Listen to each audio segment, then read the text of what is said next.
Bom dia a todos, bom dia a todas. Meu nome é Carlos Mariem, eu sou um dos organizadores do Festival Interfoto.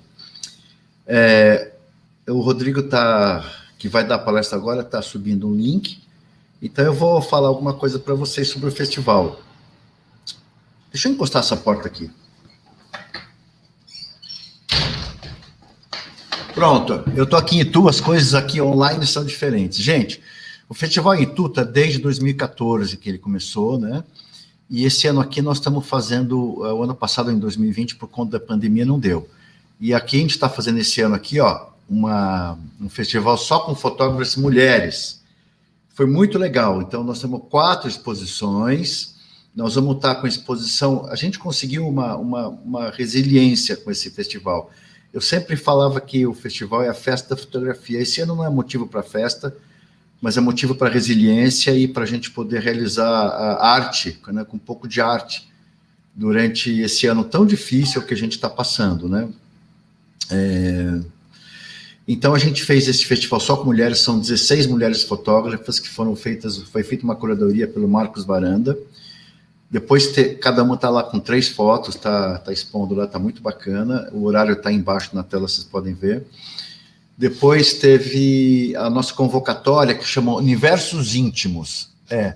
Universos Íntimos são 15 fotos selecionadas, que estão lá, estão lindíssimas. Nós tivemos 320 pessoas participando, enviando imagens, 320 mulheres, foi muito legal. E tem 15 selecionados que estavam bem de acordo com o tema da exposição. Está muito bonito, onde a mulher procurou retratar as emoções que ela tinha dentro do seu universo, suas descobertas, suas angústias, que para a mulher foi muito difícil. Durante a pandemia, está sendo até hoje, né? Muitas perdas, muitas dificuldades, né? Também nós temos a exposição Elas por Elas, que é uma exposição realizada só por fotógrafas mulheres, retratando outras fotógrafas mulheres. Essa exposição foi organizada pelo coletivo Olhares Delas. Ela estava em exposição no metrô Trianon, em São Paulo, e agora está aqui em Itu, e são fotos grandes, bonitas, para se visitar, e vale a pena ver. E, como todo ano, a gente faz uma exposição, chama Janelas da Alma, que é um tributo à população de Itu. Esse ano, a Carol de Mota, que é uma fotógrafa ituana, uma jovem fotógrafa ituana, e ela conseguiu fotografar 18 retratos, onde tem muitas mulheres em várias situações, são mulheres todas ituanas, mães, avós, filhas, netas, mulheres de muita força, enfim, que estão passando por essa pandemia, inclusive com perdas, né, por conta da Covid-19, e está muito bonito. Essa exposição que a gente faz lá fora da fábrica, ela é um tributo realmente para a cidade, né? E eu espero que o ano que vem a gente consiga fazer presencial, mas por enquanto a exposição nós estendemos ela, que nem apareceu embaixo, até o dia 31. O espaço lá é muito amplo, o espaço lá é muito arejado, e é tranquilo de visitar. Vá com a sua máscara, tomando os devidos cuidados. Acho que nós já estamos um pouco acostumados, né, com essa coisa da pandemia, tomar esse cuidado, né? E lá durante a semana é pouquíssima gente, então acho que vale a pena quem puder visitar, né? Eu acho que vale a pena. Também, e eu vou dizer uma coisa, quem puder, inscreva-se no site do festival Interfoto. Acho que, Sandra, você tem um aviso aí para as pessoas se inscreverem, isso, porque nós vamos sortear alguns brindes da Canon, da Canson, da própria WePrint, que é a nossa empresa, para o pessoal, tá? Olha, eu fui avisado que está tudo certinho, eu vou agora passar a palavra para o Rodrigo Zugaib, eu vou falar um pouco dele. O Rodrigo é um professor, dono da Escola Full Fêmea de Fotografia, um curso profissionalizante, ele é incrível, é parceiro nosso do festival já há alguns anos, é um tremendo profissional, eu mesmo fiz um curso com ele há muitos anos atrás. Então, Rodrigo, ele vai falar hoje sobre fotografia de paisagem, e eu espero que você tenha uma boa palestra. E, cara, muito obrigado por você estar presente aqui, dividindo o teu conhecimento, tá bom? Eu vou deixar a palavra com você. Maestro, muito obrigado a você pelo seu convite. Para mim é uma honra estar aqui podendo colaborar nesse momento tão, como você mesmo disse, que necessita resiliência, empatia, compreensão de mundo, né? Sim, isso. Estamos aqui compartilhando mais conhecimento, engrandecendo cada vez mais esse festival, que é o festival mais charmoso, é o festival de fotografia mais charmoso do Brasil. É verdade. Obrigado você por ter essa força de manter a chama acesa. Não é fácil. Então tá, eu deixo com você. Sandra, obrigado, viu, querido? Muito obrigado, Maninho. Muito bem. É isso, galera. Estamos ao vivo, estamos nos comunicando via www. Muito bom, muito bom. Pode passar o próximo, por favor. O meu nome é Rodrigo Zugaib. Para quem não me conhece, eu sou professor de fotografia há algum tempo, quase 20. Sou o coordenador da Full Frame Escola de Fotografia. Também coordeno o Fotoclube Bulb F22, que tem a revista 22. A gente vai falar disso na próxima palestra. Aí eu vou estar em companhia dos meus queridos amigos Andrezinho e Iago. E, enfim, estamos aqui hoje nesse encontro online para abordar um assunto que é um dos grandes temas da fotografia, né? Todo iniciante, quando ele vai começar seus estudos na fotografia, ele vai comprar um livro, né? Tem que ter.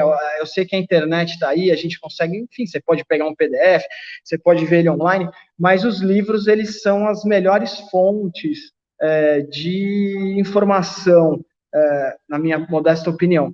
E todo iniciante vai comprar um livro, vai adquirir um livro, os clássicos são lá o John Hadcock, o Michael Freeman, e naqueles estudos iniciais, vocês vão perceber que existem os grandes temas da fotografia, e um dos mais procurados, um dos mais buscados, é o da fotografia de paisagem. Próximo, por gentileza. A fotografia de paisagem, ela já é assunto nos tempos da pintura, né? Os pintores usavam esse tema e os fotógrafos, por serem sucessores aí dos pintores, vamos dizer dessa maneira, simplista, lá no começo da fotografia, os fotógrafos também abordaram ou continuam abordando essa temática. Agora, por que a gente vai atrás de uma foto de paisagem? No primeiro momento, porque ela é bonita, né? O iniciante vai falar assim, a fotografia de paisagem, ela produz uma imagem muito bonita. E para a gente conceituar o que essa fotografia essa fotografia de paisagem, eu vou abordar aí algumas questões técnicas e algumas características estéticas e também conceituais sobre esse tema.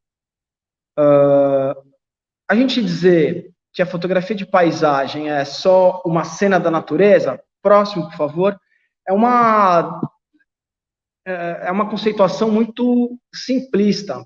As coisas não são tão fáceis assim, né? Não é só eu estar no lugar certo, na hora certa, e mesmo que só para estar no lugar certo e na hora certa não é tão simples assim, né? Tem que levantar cedo, enfim, tem que enfrentar os mosquitos. A gente vê a imagem final e não sabe o que passou com o fotógrafo ali no making of, né, no background, o que aconteceu, o que o fotógrafo teve que enfrentar. Então, a gente dizer que a fotografia de paisagem é só uma cena da natureza e também que ela é simples de fazer, é só estar lá no ambiente ideal, não é lá muito bem verdade. Próximo, por favor.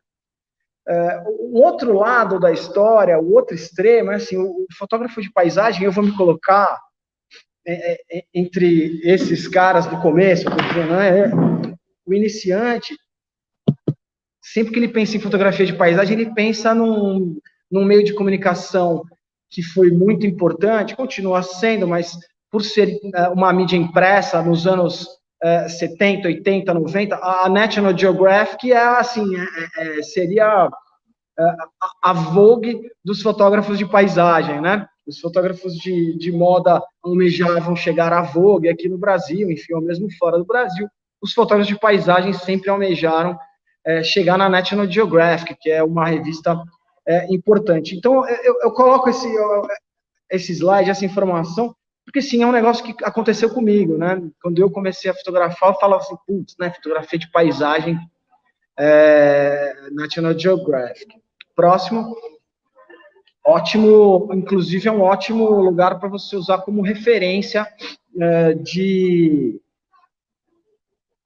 fotógrafos, né?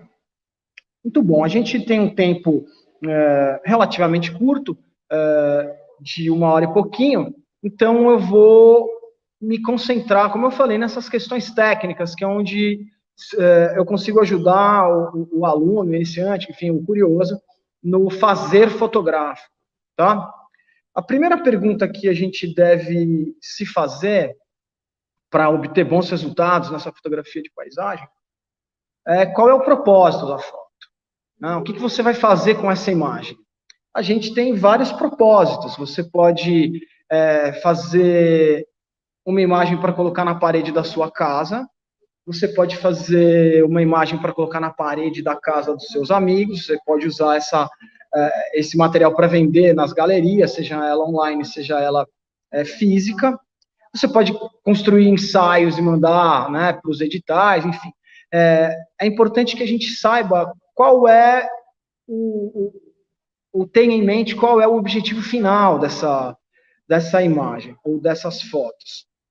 E você pode muito bem também ser esse cara que fotografa incessantemente, muito, e depois dá uma olhada lá no seu portfólio semestral, no seu portfólio trimestral, por tema, por assunto, e chegar a uma edição que é passível de ser aplicada em várias finalidades.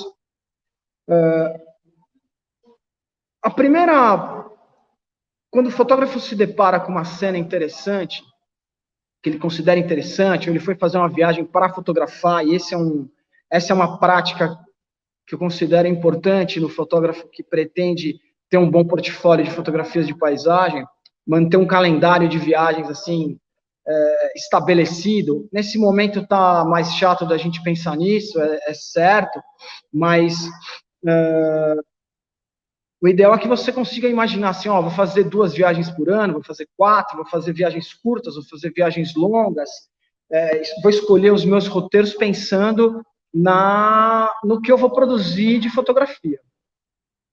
E para todo mundo que tem família e tal, que já fez uma viagem querendo fotografar junto com pessoas que não fotografam, já passaram pela situação de ou atrapalhar a viagem da família, ou a família atrapalha a sua fotografia. Eu vou repetir uma frase que eu ouvi de um famoso fotógrafo, que inclusive teve no Interfoto em 2018, foi um prazer encontrá-lo, um grande mestre da fotografia. Na verdade, eu não chamo ele de mestre, eu chamo ele de semideus.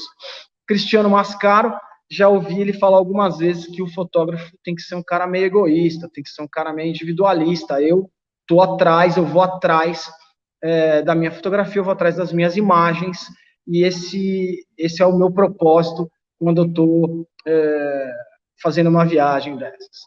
Muito bem, mas quando eu me deparo com uma cena interessante, o que eu quero, quando eu vou fotografar essa cena, o que eu quero com isso? Eu quero pegar essa cena e mostrar para as pessoas, e eu quero que elas tenham a mesma emoção que eu tive, ou seja, eu quero transmitir uma emoção.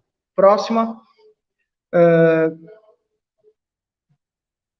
Uma outra maneira, uma outra coisa que o fotógrafo está querendo produzir, mais uma, é a tal da fotografia artística, tá? Eu prefiro chamar de manifestação expressiva. Por quê? Porque a fotografia, a palavra artística, às vezes, ela é usada de maneira incorreta, eu diria. Então, eu enquadra uma cena, enquadra uma paisagem, para mostrar para as pessoas, tentar transmitir as mesmas emoções e sentimentos que eu tinha naquele momento, e é uma forma de eu produzir algo, é uma criação intelectual do homem, né? Assim define a lei. É uma manifestação expressiva que eu prefiro substituir a palavra artística. Próxima. Para isso acontecer, eu preciso ter, não é, assim, a fotografia, né, como a gente já abordou, não é tão simplista assim, não é só ir lá comprar a melhor câmera, estar no deserto do Atacama, no horário certo, que você vai realmente ter essa foto que você espera. Esse é um comentário que eu vejo acontecer muitas vezes, nos meus 18 anos de sala de aula eu já vi muito, o fotógrafo se desloca para algum lugar, faz a foto e não consegue deixar ela igual ele está vendo. E muitas vezes igual ele está vendo também não é o melhor, né?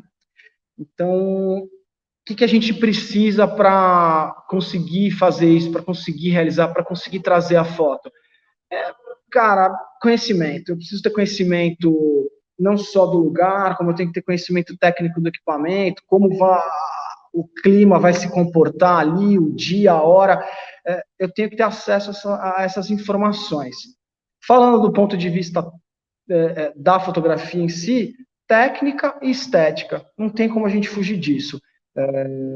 Acredito sim nessas pessoas que têm o dom, que Deus deu uma qualidade a mais, mas como eu não sou esse cara, eu acredito na disciplina, eu acredito no estudo, eu acredito na informação.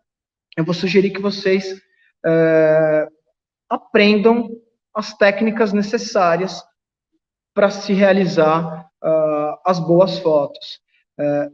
Eu, por acreditar muito na técnica, na hora de estudar e ter lá o certo conhecimento necessário, quando eu me deparo com a cena interessante, a minha parte criativa fica um pouco mais liberada, já que a técnica não é um problema.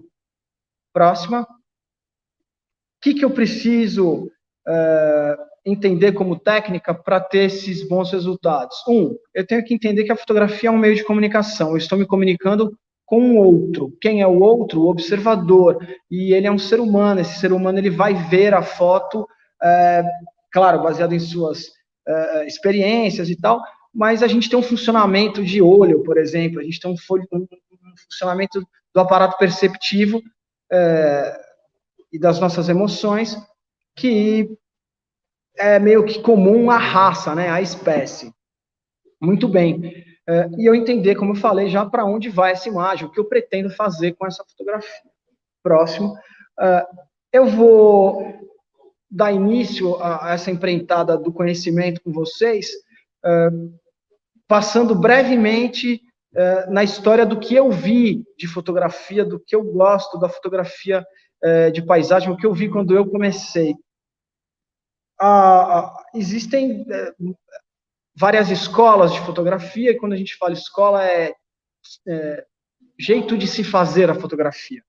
E, por um motivo ou outro, os livros que chegaram à minha mão eram os livros que tinham as referências da fotografia americana. Então, as primeiras paisagens que eu vi foram dos fotógrafos americanos. O primeiro fotógrafo americano a ser considerado um fotógrafo de paisagem é o Timothy O'Sullivan, que, na verdade, nesse tempo não tinha fotógrafo de paisagem, era fotógrafo. A gente está falando de, meados do século XIX, a gente tem poucos anos do descobrimento ou da apresentação dessa nova técnica que é a fotografia, e a fotografia era usada para registrar os acontecimentos. O governo americano estava fazendo uma expansão para o oeste, enfim, como toda expansão nunca é tranquila, muitos embates e tal. O Timothy Sullivan também é considerado um fotógrafo de guerra, por exemplo. Ele fotografava o que estava acontecendo e ele foi desbravando. Próximo, ele é considerado esse explorador porque ele foi desbravando esse oeste americano junto com as forças do governo americano. Muito bem. Próximo. E aí, por consequência, ele tem as paisagens que são uma novidade e ele quer voltar para a zona urbana dele depois com as com esses registros. Próximo. Muitos anos, ou alguns anos depois, 50 anos depois, 40 anos depois, a gente tem o cara que eu considero a minha primeira referência, de fato, não na fotografia de paisagem, mas como fotógrafo, que é o Stiglitz. O Stiglitz é um cara importantíssimo para a história da fotografia americana, não só para fotografia de paisagem, como eu falei, nesse período a gente não tem essa divisão muito grande de fotógrafo de paisagem, fotógrafo retratista, eles são fotógrafos, e o Stiglitz, na verdade, é um grande empreendedor da fotografia, né? Nessa foto que vocês estão vendo aí é uma foto de paisagem, onde ele vai buscar esse contraste, enfim, esse olhar com essa textura da neve, dos galhos. Mas o Stiglitz é mais do que só um fotógrafo. Próximo.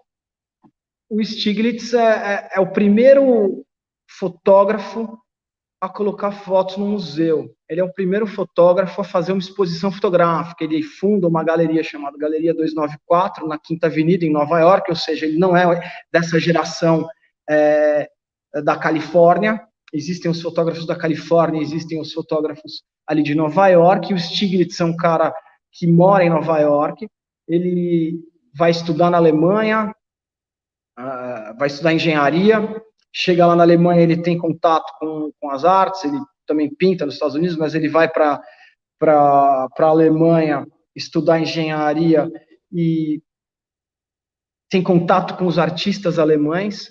Quando ele volta aprende fotografia na Alemanha, quando volta para os Estados Unidos, ele percebe que a juventude americana não tinha um trabalho artístico, desculpe usar essa palavra, de manifestação expressiva, muito forte. Ele acha o trabalho dos americanos muito conservador e diz que ele tem que fazer essa mudança. Ele abriu uma galeria, ele circulava no meio de grandes artistas, não só fotógrafos, mas pintores, escultores. Ele era amigo do Rodin, por exemplo. Então, ele faz exposições de pintores. Ele faz exposição de uma mulher, da principal, ou da primeira pintora americana moderna, a Georgia O'Keeffe, que depois vem a ser a amante dele, vive muitos anos da vida dele com a Georgia O'Keeffe. E ele é esse cara que incentiva muito a fotografia, abre a galeria, cria uma revista chamada Camera Work, que é considerada uma das principais revistas de fotografia, onde ele publicava não só fotos dos amigos, dos conhecidos, dos colegas dele, como os primeiros textos de fotografia técnicos são atribuídos à autoria dele. Ele é um cara que quer ensinar a fotografia para os outros. Tem um filme muito legal sobre a Georgia O'Keeffe, onde, para nós fotógrafos, é interessante porque, na minha opinião, parece que é um filme sobre o Stiglitz. É da Georgia O'Keeffe, mas se concentra bastante na história do Stiglitz, que é esse cara. Ele tem tamanha relevância na fotografia também por ter passado por alguns movimentos, né? Próxima. Desculpe. Opa, um segundo. Tá. O Stiglitz, ele passa, como eu estava falando, ele passa por dois movimentos da fotografia. O primeiro movimento da fotografia de paisagem é chamado de pictorialismo, né? Onde os fotógrafos queriam ser os artistas e queriam ser considerados artistas, né? Os pintores não reconheciam os fotógrafos como artistas, porque os pintores alegavam que quem fazia a foto era a câmera e não o fotógrafo. A gente sabe que isso não é bem verdade hoje, né? Que existe sim uma interferência do fotógrafo no resultado final da imagem, enfim, na mensagem, no conceito todo da história. Então, os pictorialistas usavam uma técnica ou algumas técnicas de interferência no produto final, né? Na cópia mesmo, por exemplo. Eles pintavam, entravam com algum químico, utilizavam algum químico diferente do tradicional para que a imagem, a cópia tivesse esse conceito de arte, tivesse essa definição. e esse movimento foi conhecido como pictorialismo. E o Stiglitz foi esse cara que fez parte, incentivou esse pictorialismo, mas em algum momento também ele entendeu que a fotografia tem vida própria, tem características próprias e não precisava viver à sombra da pintura. E ele praticamente funda um movimento chamado Photo Secession, onde ele faz uma secessão entre o pictorialismo, ele quebra com esse jeito de pensar e funda esse novo movimento que chama-se Photo Secession. Tá? Como ele faz isso? Através dos seus textos, através da galeria, através da revista, ele publica as fotos, ele escreve sobre isso, então esse movimento, ele acontece. Fotógrafos que vêm um pouco depois do Stiglitz, temos alguns, eles são contemporâneos, mas que seria um segundo estágio aí dessa fotografia, são os fotógrafos que estão na Califórnia. Esse que está aí para vocês, o Weston, ele faz parte de um movimento de um grupo chamado F64, e o Weston também não é um fotógrafo de paisagem, ele é um fotógrafo, ele fotografa, ele faz retratos, ele é autor de muitas fotos aí, que não fazem parte da nossa apresentação de hoje, mas o nu mais conhecido da história da fotografia é do Weston, tá? O Weston é um fotógrafo americano que já é considerado um moderno. O Stiglitz faz essa quebra, né, do clássico com o moderno, então o Stiglitz passa do clássico ao moderno. O Weston, e o próximo fotógrafo que a gente vai ver, o Adams, também faz parte desse grupo dos considerados modernos. O Weston, nesse grupo F64, fotografava as paisagens. Ele se depara aí com as dunas na Califórnia e faz imagens.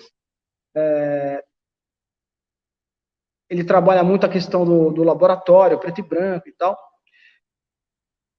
E ele tem, não só nessa, mas em muitas imagens, ele ressignifica, usando uma expressão bastante comum entre os curadores e os críticos, ele ressignifica as cenas, né? Ele tem a foto do pimentão, que no caso, aí a gente tem uma foto de dunas que, dependendo das suas referências, de como você estiver vendo, tem gente que entende, aí ele mesmo chamou a foto de oceano, tem gente que, enfim, entende como deserto. Ele altera um pouco essa estética, ou esse imaginário, porque ele não altera a estética, né? Ele altera o imaginário do observador. Próxima. Mais uma. O parceiro dele de fotografia, de grupo, é o Ansel Adams, que é um cara importantíssimo para a história da fotografia mundial também, né? O Ansel Adams é um fotógrafo americano que é muito mais do que só um fotógrafo. Ele foi a pessoa que desenvolveu um sistema que a gente usa até hoje, que é o sistema de fotometria. Se a gente fotometra do jeito que a gente fotometra, foi ele que desenvolveu. Próxima. Esse sistema que ele desenvolveu chama-se sistema de zonas. Para quem vai aprender o laboratório analógico, fotográfico, precisa conhecer, onde ele controla o contraste, ele controla os tons do preto e branco através de 11 zonas que variam do preto ao branco. Né?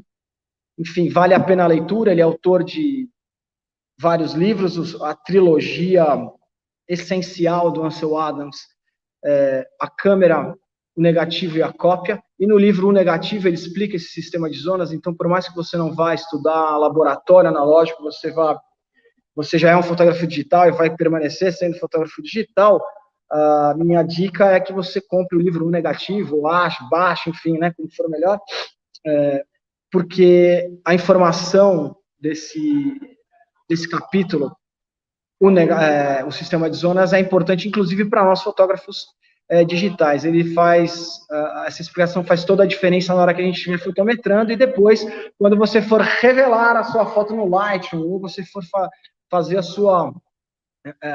seu tratamento no Photoshop ou no software que você escolher.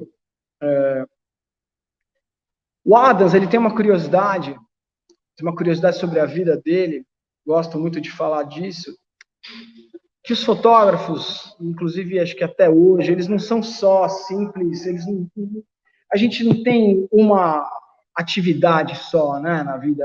Acho que as pessoas hoje, em sua grande maioria, são multidisciplinares, os fotógrafos sempre foram multidisciplinares.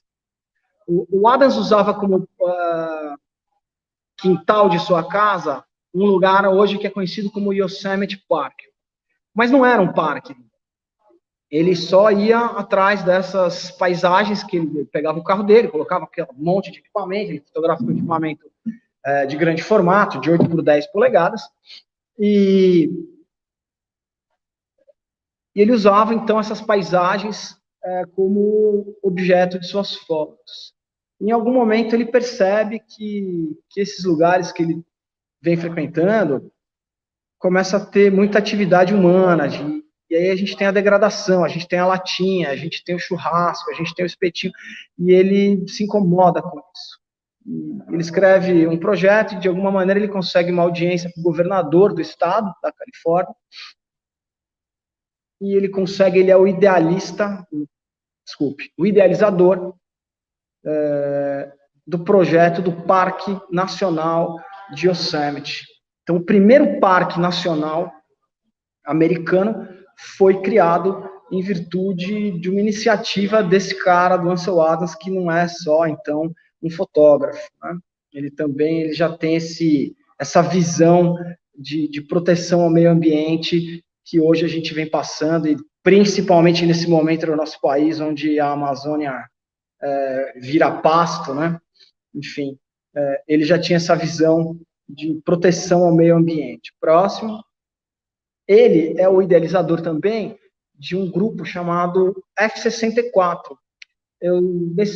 Hoje eu só coloquei aqui o Aston e o Adams, que são integrantes desse grupo, mas é importante a gente falar, principalmente pelo festival, existia uma mulher no grupo. Tá? O grupo era um pouco maior, não tinham só 3, 4 pessoas, eram 12, 13 pessoas, não lembro ao certo o número exato, mas a gente tinha a participação da Imogen Cunningham, e olha o tamanho, essa é uma câmera de 8 por 10 polegadas. Os fotógrafos usavam esse tipo de câmera, que também é chamada de câmera técnica. Essa, assim, não é o assunto de hoje, falar as características, as peculiaridades da câmera, mas essa é uma câmera que produzia um negativo muito grande, que naturalmente me dá uma resolução melhor, e ela tinha, vocês estão vendo que ela tem esse fole, ela tem uma parte dianteira com objetivo e uma parte traseira, que é onde entra o filme, onde encaixa o filme, e ela faz movimentos de báscula e giro para fazer correções, enfim.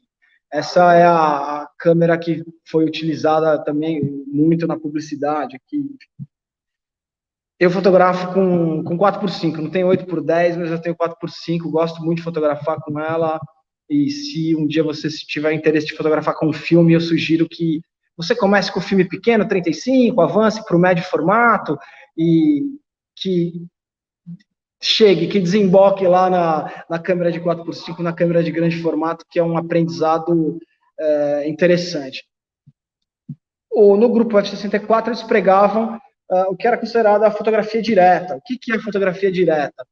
A fotografia sem alteração da mão do homem, a não ser a questão da exposição, a questão do laboratório, mas eu não vou pintar a minha foto, eu não vou alterar a paisagem também, eu não vou lá e tirar um objeto do meu enquadramento.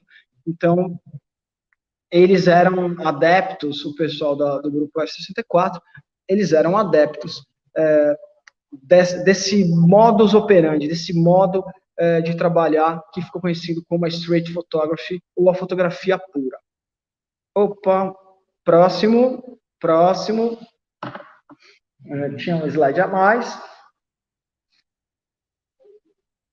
Agora, a gente vai ver algumas características, né, linkando com isso que a fotografia direta prega. A gente vai ver algumas características da fotografia de paisagem que são importantes.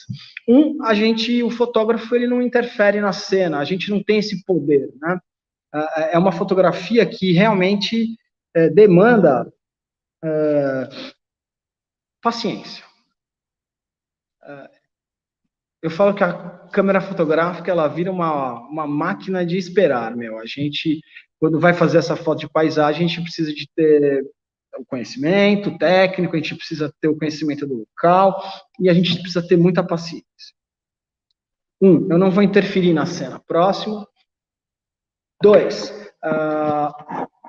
a imagem, ela tem forte relação com a realidade. O que isso quer dizer?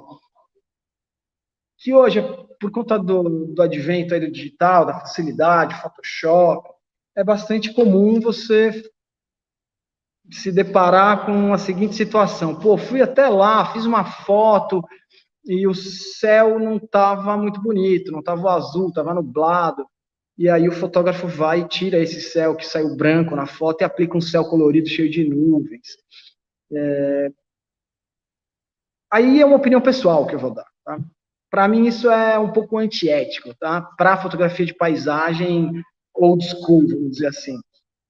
Se o seu trabalho é comercial, é um outro problema. No trabalho comercial você tem que resolver a sua questão, a sua prestação de serviço. Quando a gente está falando dessa fotografia de paisagem autoral, manifestação expressiva, eu realmente sou bastante enfático nessa questão de não interferir drasticamente na imagem. Por que não drasticamente?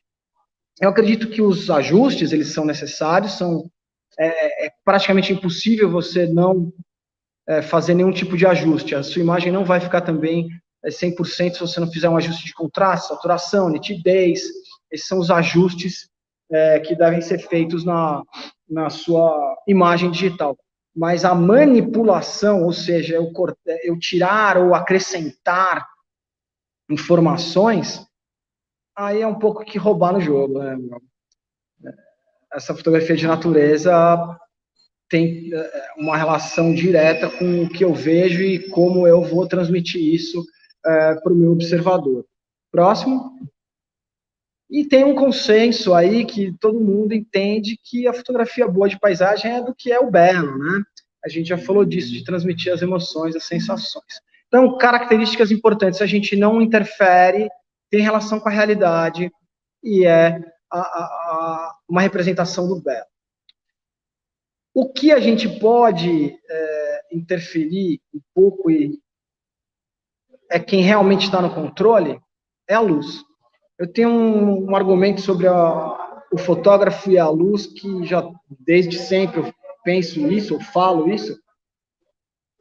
O fotógrafo tem que entender da luz. O fotógrafo que não entende da luz, ele está um pouco atrás, ou muito atrás, ou ele não tem a visão do fotógrafo, né? A luz é a nossa matéria-prima.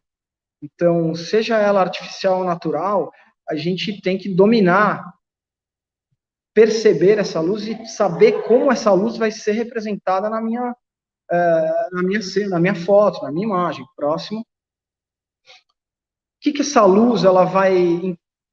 Onde a luz vai influenciar? Próximo. Primeiro, ela vai influenciar na cor, tá? A luz tem uma cor. E a cor, ela transmite sensações, transmite emoções. Próxima.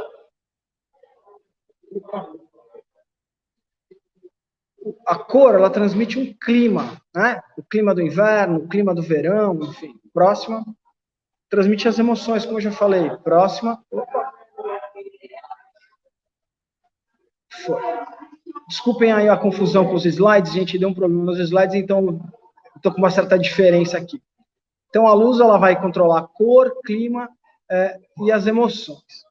Que tipos de paisagem a gente tem, como a gente pode fotografar essas paisagens? Eu posso fazer as imagens representativas, eu posso fazer imagens impressionistas, ou eu posso fazer imagens abstratas. Próxima. Uma imagem representativa é uma imagem como essa, uma apresentação da realidade. Eu registro a cena, o mundo, como ele é. Tenho técnica suficiente, uso boas regras de composição e faço uma representação do real. Tá? Próxima. Uma imagem que a gente pode considerar impressionista, ou um tipo de imagem próxima, são essas imagens aí que têm já um jeito diferente de ver o mundo. E por que está sendo utilizada essa conceituação de impressionista? Porque essa estética é uma estética que foi iniciada pelos impressionistas, né? Foi uma vanguarda, ou é uma vanguarda artística advinda da pintura no século XVIII, e minto, século XIX, desculpem, final de XVIII, começo de XIX, onde os pintores eles têm uma prática muito parecida com a dos fotógrafos. A principal característica que liga os impressionistas aos fotógrafos é que eles pintavam rápido, e o tempo era uma característica importante nessa questão. Eu encomendo um quadro, o quadro vai demorar 3 meses para ficar pronto. Então, o pintor passava muito tempo no ateliê, ele tinha tempo de produção. Os impressionistas estrearam um tipo de fazer que era tirar as telas do ateliê, vai para o campo, com pinceladas rápidas, e depois finalizava assim, o quadro no ateliê. E as imagens tinham essa estética que fugia um pouco da realidade. Naturalmente, os impressionistas também não foram bem recebidos pelos pintores clássicos, né?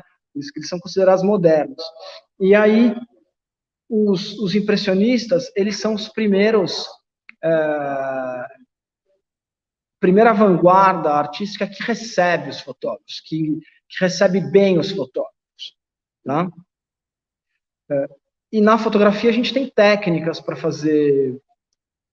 produzir esse tipo de imagem. E eu vou falar delas daqui a pouco. Próxima, olha essas imagens que tem água, por exemplo, né?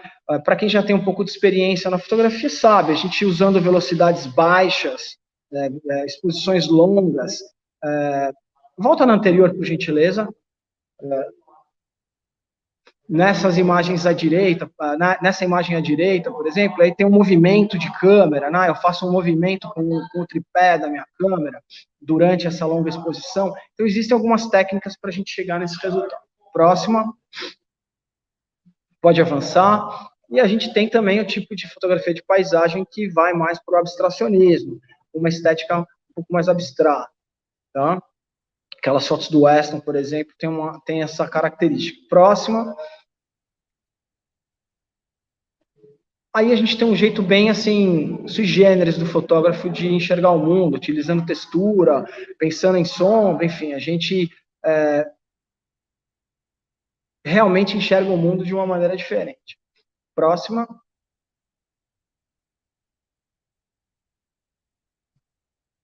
Não só a fotografia de paisagem, mas qualquer fotografia, ela requer muita prática. Então, se a pretensão é realmente ter essas fotografias impressionantes, excelentes, a gente tem que fotografar muito. A fotografia demanda essa prática constante, recorrente.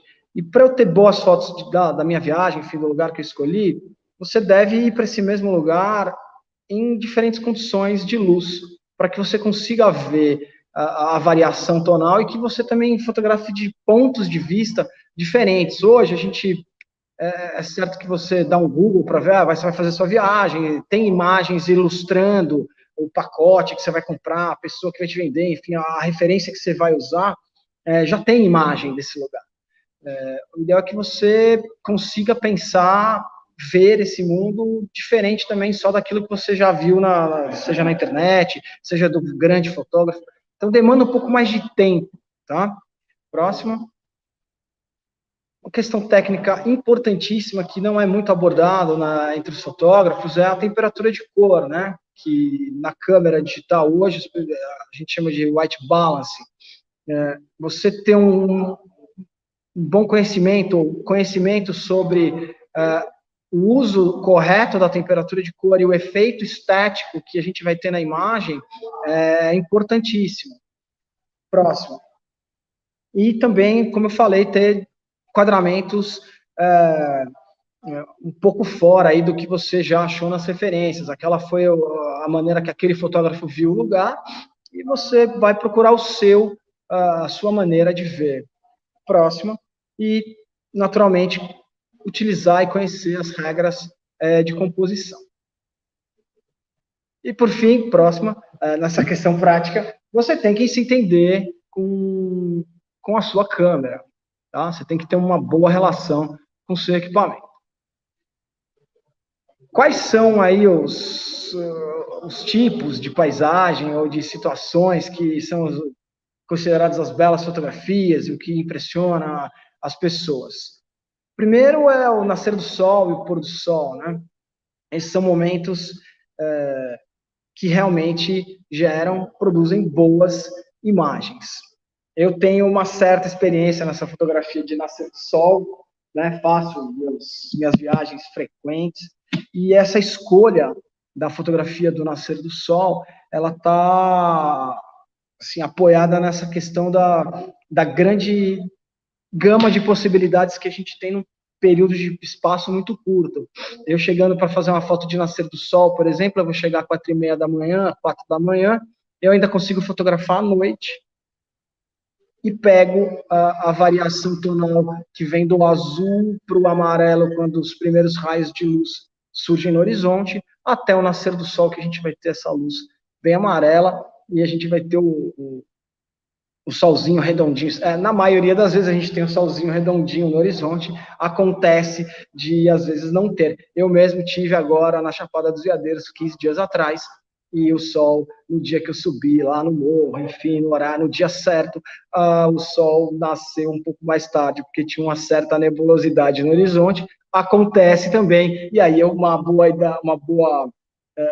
bom exemplo de uma situação onde o fotógrafo não tem o que fazer, a não ser fotografar o que já está lá, mudar o ponto de vista. Ao invés de fotografar para a paisagem, você vai fotografar para o relevo, enfim, buscar uma outra situação. Essa hora do nascer do sol ou do pôr do sol é considerado, ou é chamado, de a golden hour, a hora dourada. Por quê? Porque a luz vem realmente dourada. Não é somente o horizonte, a própria luz. Se eu mudar meu ponto de vista e não fotografar o horizonte, você vai ver que o que você estiver fotografando, ele está bem amarelado, e é por isso que ele é considerado a golden hour, né? Essa questão do amarelo, numa cidade, né, numa fotografia de paisagem urbana, que a gente está falando aqui de fotografia de paisagem, mas só falando de fotografia de natureza. E existe a paisagem urbana, né? Numa cidade como São Paulo, o pôr do sol ele é mais bonito do que o nascer do sol, ou ele fica mais vermelho no pôr do sol do que no nascer do sol, porque a poluição, as partículas em suspensão fazem o céu ficar mais vermelho, e isso não acontece na natureza, graças a Deus. Então, graças a Deus não, graças à não interferência do homem.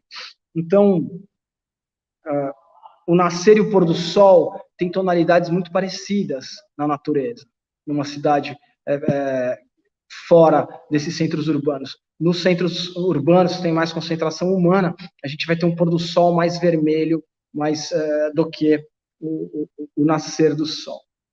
Agora, por que será que a gente tem essa variação, né? Por que no começo da manhã eu tenho uma luz amarela, no começo e no fim do dia a gente tem essa coloração amarela na luz?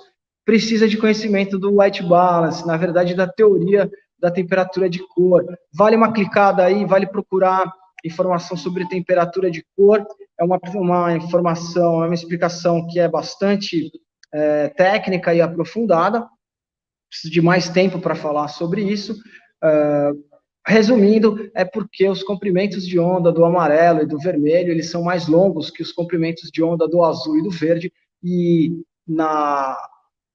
o caminho que a luz percorre na atmosfera, essas cores mais frias se dissipam na atmosfera, chegando somente os comprimentos de onda das cores, né, mais quentes, os vermelhos e os amarelos. Foi bem rápida essa minha explicação, mas vocês conseguem achar bastante coisa sobre isso na internet, ou dar um pulinho lá na FU, vem ter uma aula comigo presencial, que a gente consegue explicar bem isso. Próxima. Em contraponto à hora dourada, a gente também tem a hora azul. A hora azul acontece antes do sol nascer ou depois que o sol se põe. Antes do sol nascer, a gente já vê os primeiros raios no horizonte e o céu vai estar bem azul, tudo. A luz, ela vem ainda azul porque ela está refletindo o céu. A gente vai ter os raios partindo de baixo para cima, e se eu fotografar nesse momento, dependendo da sua configuração do white balance, se você tiver no automático, ou de preferência no solzinho, no 5500, você vai ver que a cor da luz vai ser bem azulada, tá? Próximo. O ideal é que a gente compreenda esse ajuste. Então, a minha sugestão, nesse momento, é que você faça um exercício prático. Quando você for fazer uma foto de um nascer do sol ou de um pôr do sol, fotografe em diferentes temperaturas de cor, fotografe em diferentes white balances para você ver o resultado que vai acontecer. Então, existem as câmeras que têm o ajuste manual da temperatura de cor, onde existe o ícone K, que eu consigo variar de 2000 a 10.000 K, dependendo da câmera, onde as temperaturas de cor mais baixas vão levar a minha imagem para o azulado, como vocês estão vendo aí à esquerda, e as temperaturas de cor mais altas vão levar a imagem para o amarelado, para o avermelhado, como vocês veem aí no exemplo à direita. Tá? Aí a gente tem uma variação de diferentes temperaturas de cor na mesma cena, no mesmo horário. Isso é uma prática, ou essa é uma prática bastante comum da gente fazer.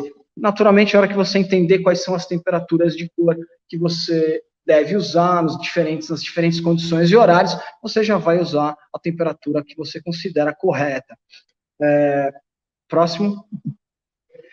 Aqui eu tenho dois exemplos assim, de temperatura de cor utilizada de maneira considerada equivocada. Por quê? A foto da esquerda é um pôr do sol. O pôr do sol ele já é amarelo por natureza. O ideal é que você reforce esse amarelo, que você dê esse tom mais quente, que você traga esse clima do pôr do sol. Então, na foto da esquerda está usado equivocado, porque foi usada uma temperatura de cor levando para o azul, uma temperatura de cor mais baixa. Mas baixa no white balance da câmera, tá? Porque a explicação física seria mais alta, porque eu não quero causar nenhum tipo de confusão. A temperatura de cor na minha câmera, nessa foto da esquerda, está na casa dos 2.500, 3.000 K. E é uma foto onde a temperatura de cor é quente, e eu estou usando uma estética fria, então dá uma diferença aí que não funciona muito bem. Assim como a foto da direita, eu estou antes do sol nascer, o meu céu está mais para o azul e eu estou querendo usar uma temperatura de cor mais quente. Também vai um pouco contra aí essa estética. O ideal, na minha opinião, é que você reforce o amarelo, que você reforce o azul. Próximo. Então, numa foto de nascer do sol, pôr do sol, a gente vai usar temperaturas de cor mais quentes. E na foto da Blue Hour, da hora azul, a gente vai usar as temperaturas de cor mais frias. Eu acentuo o azul, eu acentuo o amarelo. Isso tudo feito na câmera, tá, gente? Naturalmente, pelo Photoshop você consegue fazer isso, mas eu digo que eu sou fotógrafo, eu não sou photoshopeiro, eu não sou tratador de imagem. Então, eu prefiro fazer isso, eu resolvo tudo isso já no meu clique, eu já vejo na minha câmera, na hora, esse ajuste da temperatura de cor. Então, isso deve ser, na verdade, um jeito de pensar. Na hora de produzir a sua foto, você já deve pensar nessa temperatura de cor, e pelo nosso mundo ser digital, você não está gastando filme, né? Você pode fazer o teste ali na hora e já reconhecer pela LCD se isso aí está dando certo. Próximo. Uma outra estética e técnica muito utilizada, que é o que vocês viram ali na questão dos impressionistas, são as longas exposições. para eu ter uma boa foto de longa exposição, eu tenho que ter também um movimento, né? Eu tenho que ter seja água, seja nuvem, eu tenho que ter um objeto que se movimente, e eu usando a longa exposição, eu transmito essa sensação de movimento, e eu produzo imagens, inclusive, que o meu olho não consegue perceber, o nosso olho não vê as imagens, a cena dessa maneira, né? A água está em movimento, e você vê o movimento da água. Na fotografia, a gente congela esse momento, que não é uma fração de segundo, e a estética da imagem vem com a água, por exemplo, ou mesmo a nuvem, vem com esse aspecto leitoso. Essa é a fotografia que despertou meu interesse aí há alguns anos, já faz 7 anos, eu tive esse insight, esse desejo, essa vontade. Sempre fui fotógrafo de estúdio, né?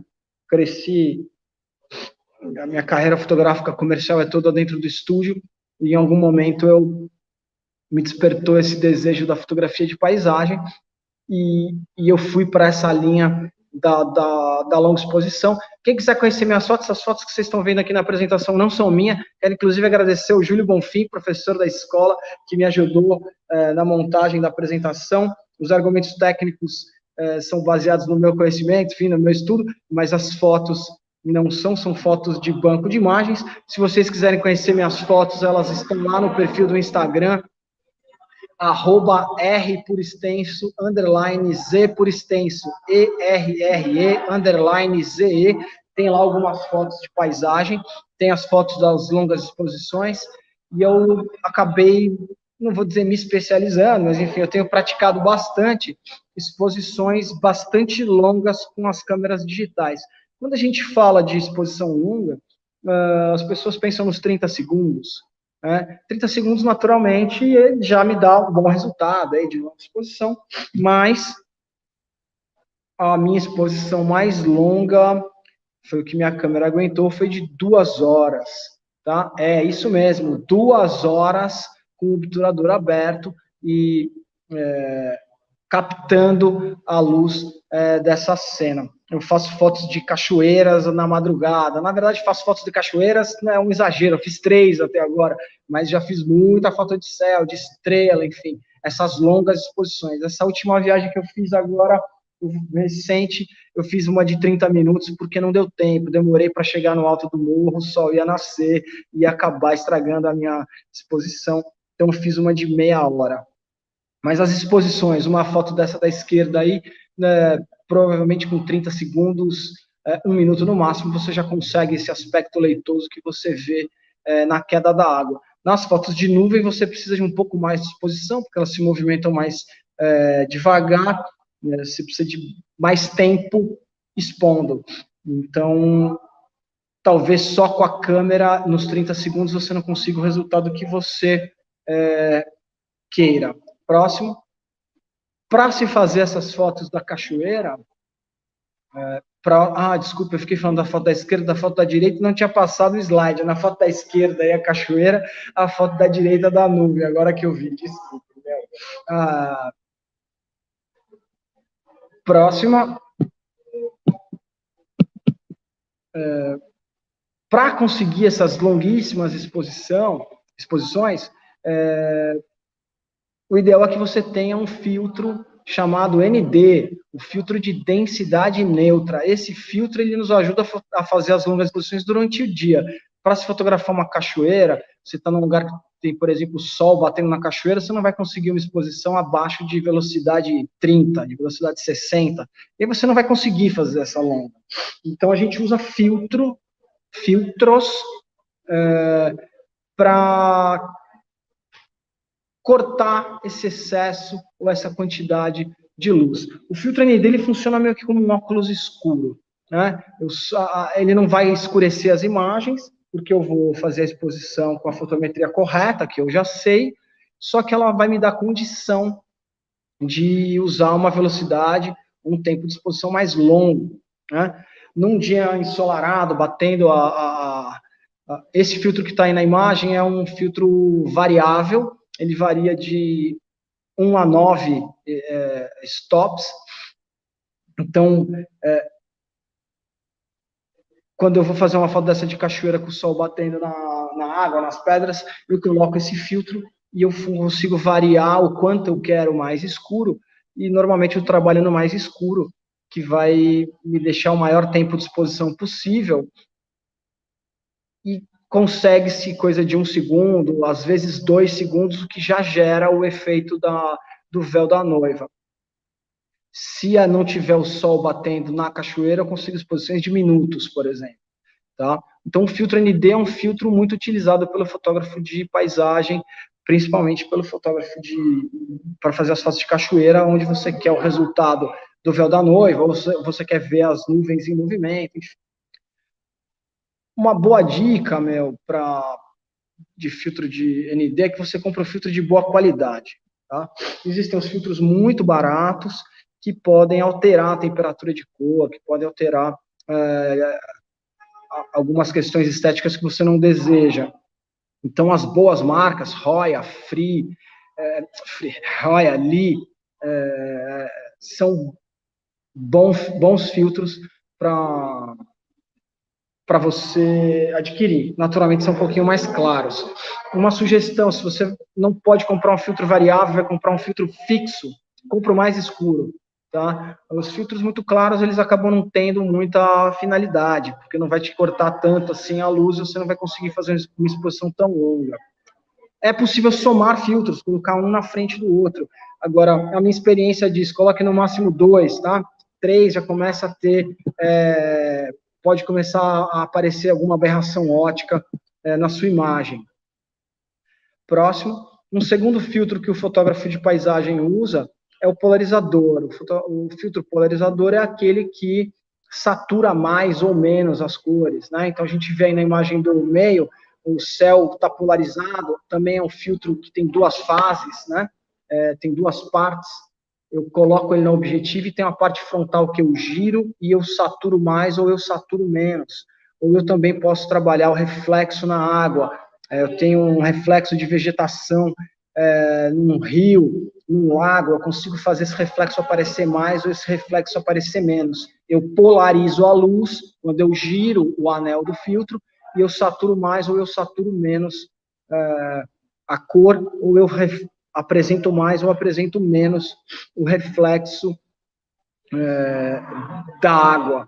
Tá? Então, o filtro polarizador é um bom filtro também para que o fotógrafo de paisagem adquira.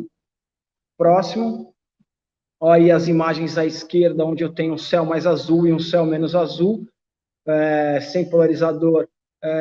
Com polarizador, está trocada essa legenda, tá? A imagem da esquerda está com o polarizador. Ah, não, minto. A gente está falando do reflexo da água sem polarizador e com polarizador, e o azul sem polarizador, com polarizador na imagem da direita. Próximo. Como eu já falei aí do filtro da densidade neutra. Próximo. E a gente tem os exemplos. Você pode somar densidade neutra com polarizador, tá? Que efeito você vai conseguir sem o ND à esquerda e com o ND de 15 stops. Olha como a água ficou bastante leitosa. Próximo. As marcas Tiffen, Lee, Hoya, esses são os melhores filtros aí que vocês vão encontrar nas lojas para comprar. Próximo. Para se fazer essas fotos, necessário o uso do tripé.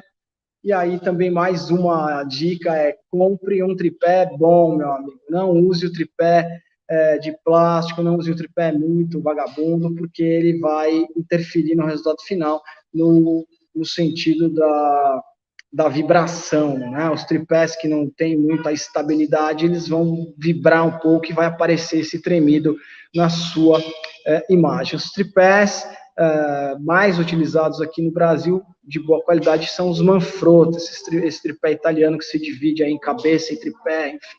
E você deve ter uma cabeça que seja ao seu gosto. Eu gosto dessa cabeça aí do meio, essa da imagem do meio, que é considerada de 3 movimentos, tá?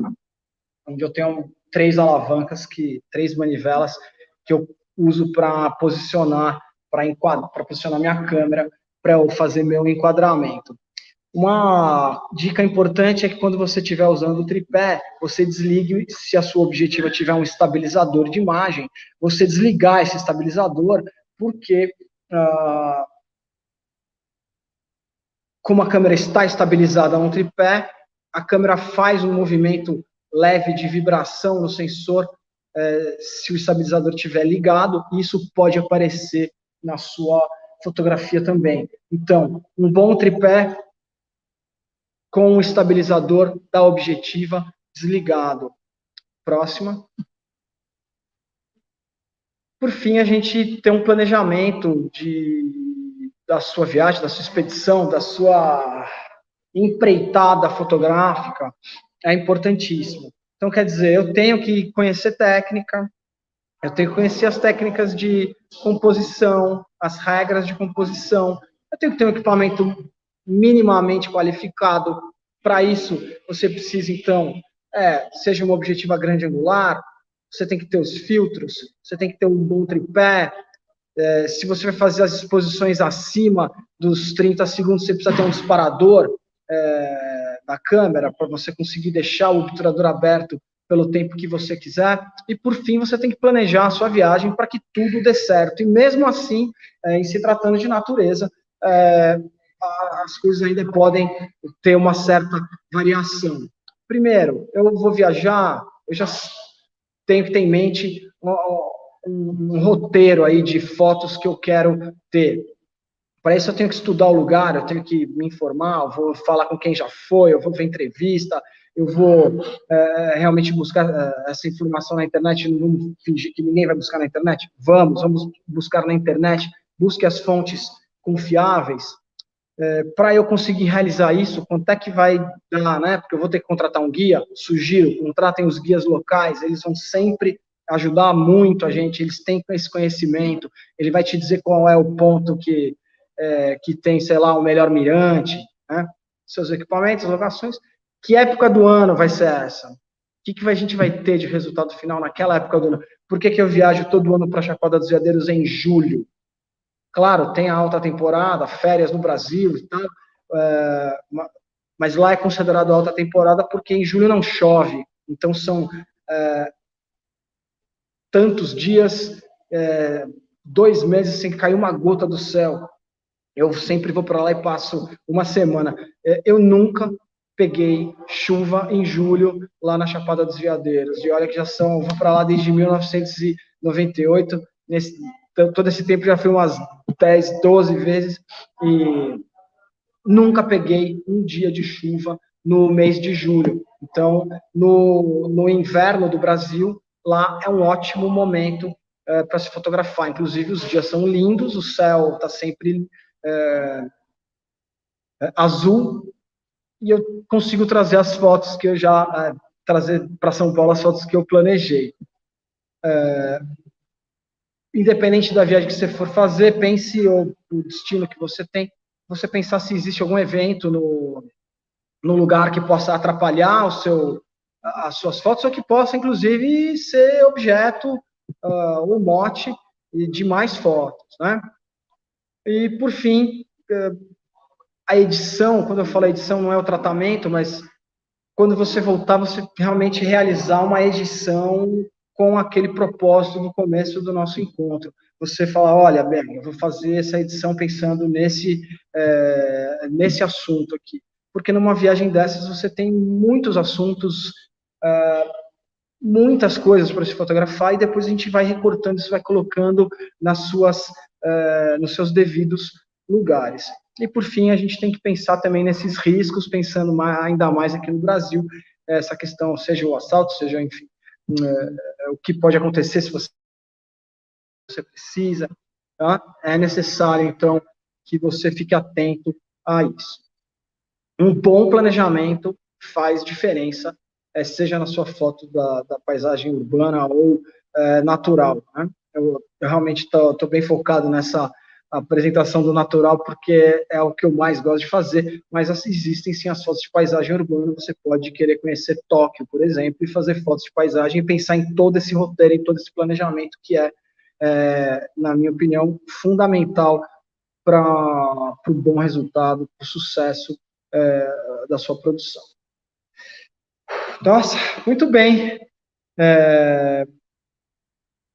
Eu queria saber se alguém quer perguntar alguma coisa, se vai ter alguma dúvida, como é que vai funcionar essa questão aí das perguntas. Sandra, Carol, me ajudem agora.